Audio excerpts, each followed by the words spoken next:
अस्सलामुअलैकुम रहमतुल्लाहि व बरकातुहू। फोर्थ क्लास, कैसे हैं आप सब? उम्मीद करती हूँ आप सब खैरियत से होंगे। टुडे इज़ थर्सडे 9 जुलाई 2020।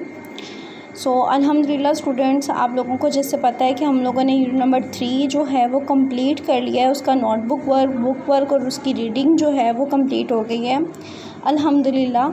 आज हम अपना यूनिट नंबर जो 4 है वो स्टार्ट करेंगे। आप लोग सभी ऐसा करिए कि अपनी जो बुक है साइंस की वो ओपन करें और पेज नंबर जो है हमारा 44 वो ओपन कर लें, right. So today we learn unit number 4। Unit number 4 का टॉपिक यानी कि नाम है यूनिट नंबर 4 का living things and their environment. Living things, living ज़िंदा, थिंग्स चीज़ें, एंड और देयर उनका, इन्वायरमेंट माहौल। स्टूडेंट्स, आप लोगों को नाम से पता चल गया होगा कि ज़िंदा चीज़ें कौन सी होती हैं, ठीक है। ज़िंदा चीज़ों से क्या मुराद है या माहौल की जब हम बात करते हैं तो उसका क्या मतलब होता है, क्लियर। अच्छा जी, लिविंग थिंग्स का मतलब है ज़िंदा चीज़ें। जैसे कि यहाँ पे मैंने लिखा भी हुआ है, लिविंग थिंग्स ऐसी चीज़ें जो कि ग्रो करती हैं, जिसका साइज़ इंक्रीज़ करते हैं, या ब्रीथ सांस लेती हैं, या मूव करती हैं, या रिप्रोड्यूस करती हैं, उसे हम ज़िंदा चीज़ें कहते हैं, ठीक है। और इन्वायरमेंट जो हमारी सराउंडिंग्स होती है, हमारा इर्द गिर्द का जो माहौल है, ठीक है, जो कि ज़िंदा और गैर ज़िंदा चीज़ों से मिलके बनता है, वो एक माहौल बनाता है, उसको हम कहते हैं environment, clear. So student learning outcomes ये हैं कि जब आप इस चैप्टर को रीड कर लेंगे तो आप इस काबिल हो जाएंगे कि आपको इन्वायरमेंट की डेफिनेशन समझ आ जाएगी। लिविंग थिंग्स यानी कि आपको फैक्टर्स, इसके कंपोनेंट्स, इन्वायरमेंट के हिस्से, इनको समझ आ जाएंगे। आपको लिविंग थिंग्स और नॉन लिविंग थिंग्स का पता चलेगा। आपको डिफरेंट एनिमल्स जो हैं उनके फूड हैबिटेट के बारे में पता चलेगा। आपको डिफरेंट टाइप्स जो हैं इन्वायरमेंट की वो पता चलेंगी, ठीक है। सो हम अपना जो सब टॉपिक है वो स्टार्ट करते हैं जी। हमारा है first topic, environment and it's components, माहौल और उसके हिस्से, ठीक है। द टर्म इन्वायरमेंट, ये लफ्ज़ या वर्ड जो है इन्वायरमेंट का, माहौल का, इज़ ड्राइव्ड, निकला है फ्रॉम द फ्रेंच वर्ड से, जिसको हम कहते हैं इन्वायरोनिया, ठीक है। क्या कहते हैं? इन्वायरोनिया, विच मीन्स, जिसका मतलब है टू सराउंड, इर्द गिर्द, ठीक है। इन्वायरमेंट मीन्स, माहौल का मतलब है सराउंडिंग, इर्द गिर्द का माहौल, इन विच ऑर्गेनिज़म, जिसमें ऑर्गेनिज़म जानदार लिव रहते हैं, क्लियर। इन्वायरमेंट से क्या मुराद हुई? जिसमें जानदार जो हैं वो लिव करते हैं, रहते हैं, मौजूद हैं, ठीक है। Environment is sum of, environment है मजमुआ ऑफ ऑल लिविंग, तमाम ज़िंदा चीज़ों का, एंड नॉन लिविंग थिंग्स, और बेजान चीज़ों का। यहाँ पे हम कह सकते हैं ये जो इन्वायरमेंट है लिविंग थिंग्स और नॉन लिविंग थिंग्स का सम अप है, लाइक उनका मजमुआ है, क्लियर। दीज ऑर्गेनिज़म वर्क, ये जानदार काम करते हैं, इन कोऑर्डिनेशन, बाहमी तावन के साथ, विथ नॉन लिविंग थिंग्स, गैर या हम कह सकते हैं बेजान चीज़ों के साथ, टू लिव, रहने के लिए, बैलेंस लाइफ, मतवाजन ज़िंदगी गुजारने के लिए ये जानदार दूसरे गैर जिंदा जानदार के साथ क्या करते हैं? बाहमी तावन करते हैं, ठीक है। There are two major components of environment, माहौल के अहम 2 कंपोनेंट्स यानी कि हैं, हिस्से हैं, जिसमें फर्स्ट है ए बायोटिक कंपोनेंट। ए को हम सेपरेट पढ़ेंगे, बायोटिक कंपोनेंट्स, और सेकंड है बायोटिक कंपोनेंट। जब भी ए बायोटिक कंपोनेंट की बात होगी तो आप लोग याद रखिएगा, ए बायोटिक का मतलब होता है लाइफ। जब ए का वर्ड यूज़ होगा तो हम पढ़ेंगे गैर जिंदा, ठीक है। तो ए बायोटिक का मतलब हुआ गैर जिंदा या बेजान, गैर जिंदा अज्जा, कंपोनेंट अज्जा, हिस्से, और बायोटिक का मतलब होगा जानदार या जिंदा अज्जा, क्लियर। तो आप लोगों के माइंड में कौन कौन सी चीज़ें हैं जो बेजान आप लोगों के जहन में आ रही होंगी इन्वायरमेंट के अकॉर्डिंग, अभी डिस्कस कर लेते हैं। These are non living physical portion of the environment, ये माहौल का नॉन लिविंग, ठीक है, गैर जिंदा चीज़ों का पोर्शन है।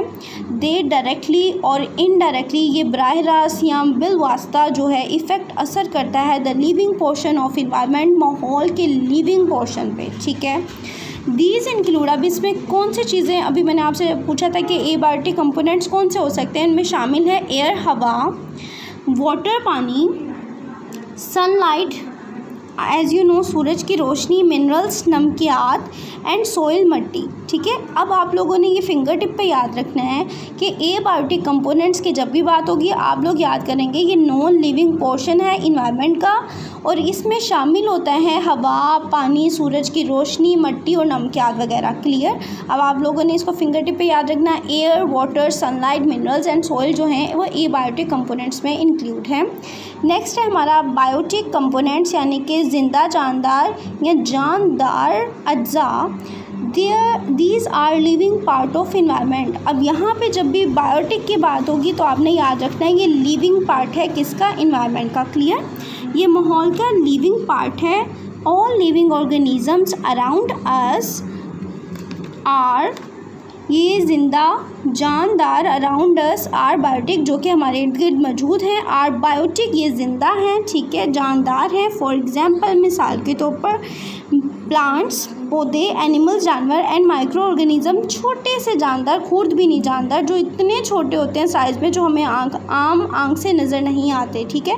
तो ये सारे कौन से हैं कंपोनेंट्स में, किस में आ रहे हैं, बायोटिक में, ठीक है, ये बायोटिक हैं। दे प्रिपेयर देयर फूड, वो अपनी खुराक को खुद तैयार करते हैं इन द इन्वायरमेंट, माहौल में, जैसे कि plants, and get their food from the other organism, और ऐसे भी हैं जो दूसरे जानवरों से अपनी खुराक तैयार करते हैं, जिसमें एनिमल्स है। प्लांट्स अपनी सूरज की रोशनी से खुद जो है अपनी फूड जो है वो रेडी कर लेता है, प्रिपेयर कर लेता है, लेकिन जो जानवर हैं वो अपनी खुराक खुद तैयार नहीं कर सकते, इसलिए वो प्लांट्स को खाते हैं, ठीक है। नेक्स्ट है जी, these organism along with the abiotic component, ये जिंदा जानदार एबायोटिक गैर जिंदा अज्जा के साथ मेकअप एन इन्वायरमेंट, एक माहौल बनाते हैं। क्लियर। क्या बनाते हैं, माहौल बनाते हैं। अब आप लोगों ने याद कर लेना है ये इन्वायरमेंट की डेफिनेशन, और एबायोटिक और बायोटिक का जब भी जिक्र होगा आप लोगों ने याद रखना है ये अपनी फिंगर टिप पे कि इसमें कौन सी चीज़ें मौजूद हैं और इसमें कौन सी है। नेक्स्ट है जी, types of environment. Types of environment यानी कि माहौल की इकसाम। There are 3 main spheres where living environment exist. Spheres यानी कि कुर्रा, ठीक है, यहाँ पे 3 कुर्रे यानी कि दिए हुए हैं, वेयर लिविंग इन्वायरमेंट, जहाँ पे ये जो लिविंग इन्वायरमेंट है एग्जिस्ट, मौजूद होता है। 3 है इन्वायरमेंट के टाइप, जिसमें है लिथोस्फीयर, क्या वर्ड है, लिथोस्फीयर। नेक्स्ट है हाइड्रोस्फीयर, ये मैंने इसको सेलिबल भी कर सकते हैं, लिथो, हाइड्रो, एटमो, ठीक है, ऐसे आप पढ़ सकते हैं, एटमोस्फेयर। अच्छा जी, लिथोस्फीयर यानी कि ये कुर्रा कौन सा है जिसमें मिट्टी, लिथो मतलब सॉइल यानी कि सॉलिड हिस्सा है, ठीक है। हाइड्रो मतलब पानी यानी कि वाटर इसको कहेंगे, हाइड्रो का मतलब होता है वाटर, और एटमो का मतलब होता है कुर्रा, हवा, गैसेस यानी कि। अब जब भी यानी कि बात होगी लिथोस्फीयर की, आप लोग याद रखेंगे ये सॉलिड या सॉइल का पोर्शन है एटमॉस्फेयर का। जब भी हाइड्रो की बात होगी आप याद रखेंगे ये वाटर कंसिस्ट करता है इस स्फीयर पे, और एटमो की बात होगी तो आप याद रखेंगे ये गैसेस का स्फीयर है, राइट, गुड। नेक्स्ट है जी, लिथोस्फीयर की हम पढ़ लेते हैं, इन्होंने क्या लिखा है, सॉइल और solid portion of the earth, ज़मीन का सॉलिड, ठोस या मिट्टी वाला या सख्त पोर्शन जो होता है उसको हम लिथोस्फीयर कहते हैं। हाइड्रोस्फीयर का लिखा है उन्होंने, it consist of all liquid water on the earth, यानी कि ज़मीन पे जो भी तमाम माया या पानी है वो तमाम का तमाम जो है वो हाइड्रोस्फीयर है, वो कंसिस्ट करता है, ठीक है। नेक्स्ट है एटमॉस्फेयर, कुर्रा हवा यानी कि gases, the gases that surround the whole earth, वो तमाम जो गैसेस हैं जो कि होल अर्थ को सराउंड करती हैं, इज़ एटमॉस्फेयर, वो है एटमॉस्फेयर, राइट।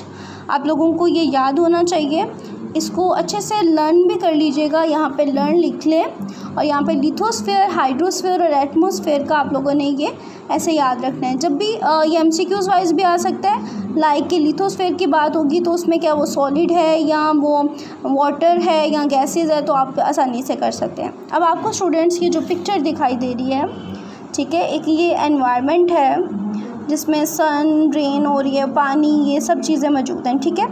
मेरा आपसे क्वेश्चन है, ये जो एयर है, सनलाइट है या वाटर है, हमने कौन से कंपोनेंट्स में पढ़ा था? क्या वो बायोटिक है या एबायोटिक है? यस मुझे बताएं। यस स्टूडेंट्स, ये एबायोटिक कंपोनेंट्स में इंक्लूड है, ठीक है। और ये जो प्लांट्स और एनिमल्स हैं ये किस में इंक्लूड है? बायोटिक कंपोनेंट्स में। वेरी गुड, आप लोगों ने इन चीज़ों को याद रखना है कि जो ज़िंदा चीज़ें हैं, ज़िंदा जानदार हैं, वो बायोटिक कंपोनेंट्स में इंक्लूड है, और जो गैर जिंदा हैं वो हमारा किस में मौजूद होंगे? एबायोटिक कंपोनेंट्स में। आई होप कि आप लोगों को ये जो रीडिंग है वो उसकी समझ आ गई होगी। Thank you so much. अल्लाह हाफिज़।